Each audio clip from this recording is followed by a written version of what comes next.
Terus Pak, untuk perawatannya dari mulai penanaman sampai dia berbunga, ini kira-kira untuk anggrek ini sulit gak sih Pak? Apalagi kan cuaca ya, maaf, untuk Iya. wilayah Magetan mungkin masih dingin ya, Mm-mm. tapi kalau untuk wilayah Ngawi, Madiun dan lain sebagainya kan sudah cenderung panas. Iya. Itu seperti apa Pak? Sebenarnya kalau dipelajari dengan baik, terus dilakukan dengan baik, sama juga. Sebenarnya sangat mudah anggrek itu. Yang penting, contohnya buat anggrek bulan, yang penting jangan kena sinar matahari langsung. Jadi dia bisa hidup, bisa tumbuh tanpa kena sinar matahari. Cukup dengan suasana redup, itu bisa. Kalau anggrek seperti ini, tindro, dia memang cenderung harus kena sinar matahari langsung. Jadi untuk perawatan kita kan nggak apa ya, istilahnya nggak mengawinkan Mbak. Jadi kita Mm-mm. belinya dari botol, Mm-mm. botol diurai, Mm-mm. ditanam di pot kecil, nanti pot Mm-mm. besar, sampai berbunga. Itu kurang lebih agak lama sih, mungkin adalah 7-8 bulan itu baru Mm-mm. bisa berbunga. Itu kalau dirawat dengan baik. Terus banyak keluhan juga di masyarakat setelah berbunga tidak berbunga lagi. Itu sebenarnya salah. Berarti kalau sudah berbunga, berbunga habis tidak berbunga lagi, itu berarti perawatannya yang Oh, kurang. perawatan, iya. Iya. Jadi memang harus dipupuk. Yang pertama harus dirangsang akarnya, dirangsang daunnya, dirangsang bunganya. Berarti untuk anggrek ini tidak ada fase, di ibaratnya fase tidak berbunga itu nggak ada Pak ya? Seharusnya tidak ada. Nah, Jadi seharusnya. biasanya anggrek itu kalau sudah bunga mau habis, dia akan tumbuh tunas baru. Mm-mm. Kalau perawatannya baik. Mm-mm. Semisal perawatannya tidak baik, minimal kalau sudah habis bunga lama, akan tumbuh bunga baru itu kurang lebih 1 bulan 2 bulan. Mm. Itu akan tumbuh lagi bunga yang baru. Mm. Ada nggak Pak ini fase kritis, masa-masa di mana kita seandainya menanam anggrek umur sekian itu rentan untuk mati atau layunya itu ada? Ada itu, tapi itu di masa-masa baby ya, dalam arti Uh, masa baby itu masa kecil, jadi sekitar umur 3 sampai 6 bulan. Itu kan posisi masih baby, dikatakan baby yeah. karena dia masih belum bisa menumpang hidupnya sendiri. Tapi nanti kalau sudah remaja, itu sebenarnya kemungkinan untuk mati atau kemungkinan untuk layu itu sangat kecil sekali. Karena anggrek sendiri batang saja bisa berbunga. Oh, Jadi contohnya iya. ini habis batang saja bisa, ini contohnya semua ada lah ini. Batang saja dia bisa berbunga tanpa harus daun. Sebenarnya anggrek itu sangat mudah. Jadi untuk mati itu sangat kecil kemungkinannya. Berarti tergantung perawatan Pak Iya, ya? tergantung perawatan ya, dia seperti merawat anak Anak juga. sendiri, Iya. iya Pak ya. 3 tahun jenengan menggeluti dunia pembudidayaan anggrek.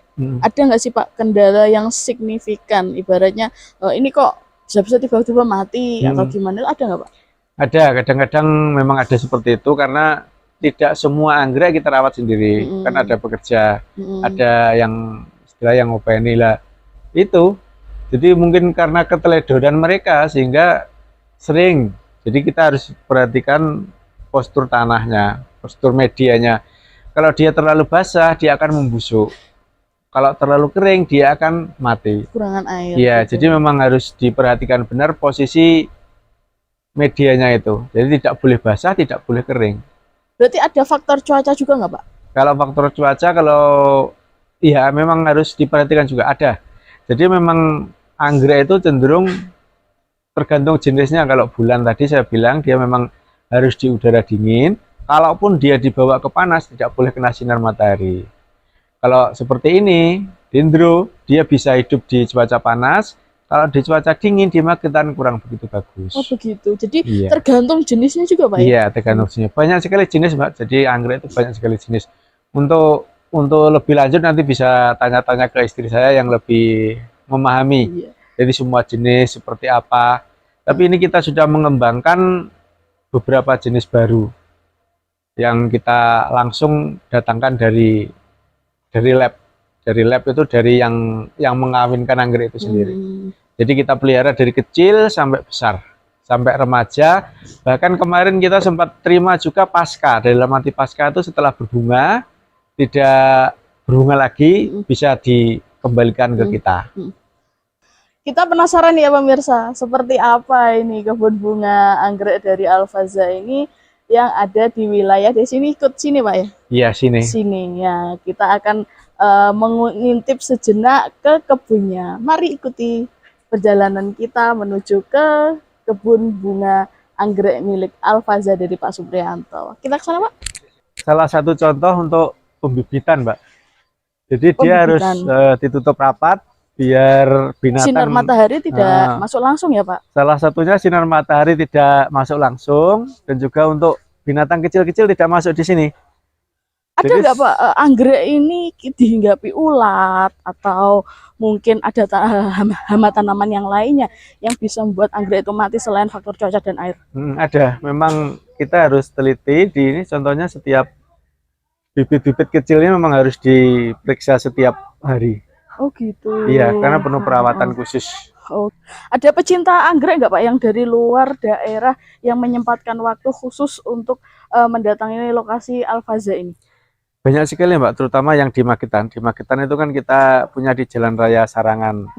Jadi dari luar daerah, bila melihat tempat kita selalu singgah, itu banyak sekali yang dari Surabaya. Bahkan kemarin ada yang dari luar Jawa. Sempat menyempatkan diri singgah ke kebun kita dan mengambil beberapa anggrek. Contohnya seperti ini anggrek bulan. Oh, ini anggrek bulan. Ya, seperti ini anggrek bulan. Ini jenis ini kan jenis bulan. Kalau yang kecil ini mini. Jadi dia Mini, tetap bulan tapi mini. Ini jangka waktu yang paling istimewa di anggrek itu sendiri, jangka waktu hidupnya. Dia tidak akan pernah mati selagi di perawatan bagus, tidak akan pernah mati. Terus bunganya ini terus tumbuh. Seumpama ini habis ya, Ya. nanti dipotong segini akan tumbuh lagi. Oh gitu. Jadi dia tidak akan pernah habis. Cuman kalau di kita, kalau di sini tumbuh bunga kan buruk, jadi motongnya tetap dari bawah. Nanti akan tumbuh tunas baru lagi. Jadi bunga anggrek itu tidak suka air. Jadi diusahakan media yang dibuat itu begitu kena siram air langsung habis. Meresap gitu, Iya, Pak? meresap habis. Jadi seperti ini contohnya, ini kan pakai pakis dan arang. Iya, iya. Iya, jadi dia begitu disiram langsung habis. Nah, ini pakar deh. Tuh, ini ibu ya, ini ibu yang membudidayakan anggrek. Di sini untuk bibit saja. Oh, untuk pembibitan saja. Iya, untuk pembibitan. Dalam sekali pembibitan kayak gini biasanya bisa menghasilkan berapa, Pak, Bu? Ini bisa pakai 500 sampai 1000. 500 sampai 1000. Iya. Dan ini nanti ketika siap jual itu kira-kira membutuhkan waktu berapa lama dari proses pembibitan hingga nanti siap untuk dijual, Bu? Paling 1 tahun, 1,5 tahun. 1 tahun. Berarti cukup lama ya? Iya. Sampai pembungaan ya, sampai bunga ya. Kalau segini ini umurnya 8 bulan. Oh, ini 8 bulan. Iya, kalau untuk ini 8 bulan sih. Dari jenis-jenis anggrek yang ada di sini, Bu, yang memiliki nilai harga jual yang tinggi itu jenis apa, Bu? Grama sama Oncidium. Itu di atas rata-rata anggrek Paling yang kalau grama itu ya kalau yang besar ya di atas 500-an kalau sudah bunga. bunga, 500-an kalau grama pilum. Kalau Oncidium paling ya 200. Cattleya ya sama sih 200, 180, 200. Yang di sini untuk pembibitan yang banyak yang banyak itu di Al-Faza 1. Yang di Ngerong. Ya, yang di Ngerong ya. Berarti ini dikhususkan untuk pembibitan. Iya, ini untuk pembibitan di sini. Sama ya pembibitan kayak kromosan gitu ya. Berarti nanti setelah berbunga nanti dibawa ke sana juga, Bu? Iya. Gitu. Setelah berbunga dibawa ke sana. Oke, itu tadi pemirsa bincang-bincang kita dengan istri dari owner pemilik dari Al-Faza ini. Nanti kita akan bertemu lagi dalam sesi berikutnya dalam episode-episode yang lain. Saya mohon undur diri. Wassalamualaikum warahmatullahi wabarakatuh.